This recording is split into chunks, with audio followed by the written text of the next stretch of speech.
Hello everyone, আসসালামু আলাইকুম। যে যেখান থেকে দেখছেন সবাইকে স্বাগত। সহজ একটা পিঠার রেসিপি শেয়ার করব। বানাবো পাতা পাকন পিঠা। দেখতে যেমন সুন্দর, খেতেও ভীষণ মজা। উপরটা হবে খুবই ক্রিস্পি, ভিতরে রসালো। চলুন তাহলে মূল রেসিপি শুরু করি। প্রথমে পিঠার জন্য শিরা করে নেব। শিরার জন্য আমি নেব 1.5 কাপ চিনি আর 1 কাপ পানি। একটা এলাচ দিয়ে দেব। এবার চুলায় বসিয়ে দেব। আমি আখের চিনিটা নিয়েছি, সেজন্য একটু হালকা ব্রাউন হয়েছে। একটু আঠালো হবে শিরাটা, তারপর নামিয়ে নেব। এবার পিঠার গোলাটা করে নেব। নিয়ে নিলাম 1.5 কাপ পানি। লবণ দেব 1/3 চা চামচ। পানিটা ঢেকে বলক আসলে তারপর এখানে ময়দা দিয়ে দেব 1.5 কাপ। এবার চুলাটা লোতে করে ঢাকনা দিয়ে ঢেকে আমি 2 মিনিট জাল করব। 2 মিনিট পর পানির সাথে ময়দাটা ভালো করে মিশিয়ে চুলাটা বন্ধ করে দেব।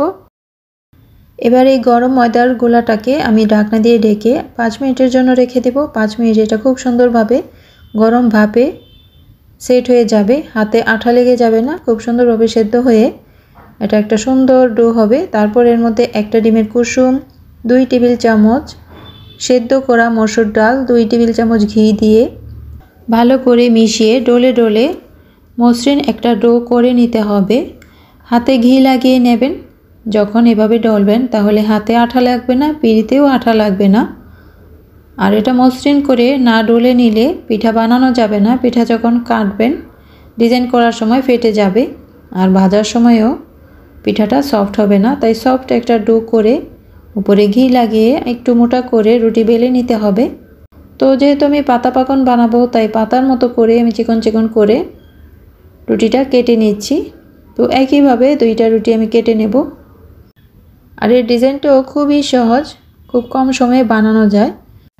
তো সাজলিকের কাঠি দিয়ে প্রথমে 2 সাইড এভাবে চিড়ে চিড়ে নেব।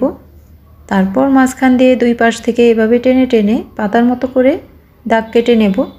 তো একইভাবে আমি বাকিগুলো বানিয়ে নিচ্ছি। প্রথমে সাইডগুলো এভাবে কেটে নিচ্ছি, তারপর 2 সাইড থেকে এভাবে টেনে টেনে পাতার ডিজাইন করে নেব। আর এই ডিজাইনটা করার সময় মাঝখানের দাগগুলো যত কাছাকাছি দিবেন তত সুন্দর হবে। তো এই 3টা আমি একটু ফাঁকা ফাঁকা করে দিয়েছি, বাকিগুলো আমি চাপিয়ে চাপিয়ে দিয়েছি, সেগুলো দেখতে কিন্তু অনেক সুন্দর হয়েছে। তো এটা দেখুন, এটা একেবারে কাছাকাছি আমি দাগগুলো দিয়েছি। একদম গোড়া থেকে 2 পাশ থেকে এভাবে টেনে টেনে ডিজাইনটা করে নেব। দেখুন কত সুন্দর লাগছে। ভাজার পরে ডিজাইনটা আরও স্পষ্ট হবে। একইভাবে আমি সবগুলো বানিয়ে নিয়েছি। তেল গরম হলে পিঠাগুলো দিয়ে দেবেন। মিডিয়াম আঁচে ভাজতে হবে। আর এটা যখন এক পিঠ হালকা হয়ে যাবে তখন পিঠাগুলো ভেসে উঠবে, তারপর উল্টে দিতে হবে। তো আমি মচমচা করে ভেজে নেব। আর হাই হিটে ভাজবেন না, তাহলে ভেতরে মচমচে হবে না, উপরটা হয়ে যাবে আর ভেতরে নরম থাকবে। তো যখন এরকম লাল লাল হবে তখন নামিয়ে নেব। আর শিরায় দিলে যখন এই বাবলসগুলো উঠবে তখন বুঝতে হবে পিঠার ভেতরে শিরা ঢুকে গেছে। এটা ডুবিয়ে রাখতে হয় না। বাবলসগুলো যখন বন্ধ হয়ে যাবে তখন তুলে নিলেই হয়ে গেল পিঠা। খুবই সুন্দর লাগছে, খুবই লোভনীয় হয়েছে, আর খেতেও বেশ মজা হয় এই পিঠাগুলো।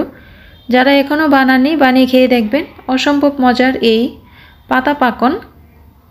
আর বানানো কত সহজ সে তো দেখলেনি। রেসিপি ভালো লাগলে চ্যানেলটি সাবস্ক্রাইব করে রাখতে পারেন। একেবারে ঘরোয়া সহজ রান্না দেখতে চাইলে। কথা হবে পরবর্তী রেসিপির সাথে। ভালো থাকুন। আল্লাহ হাফেজ।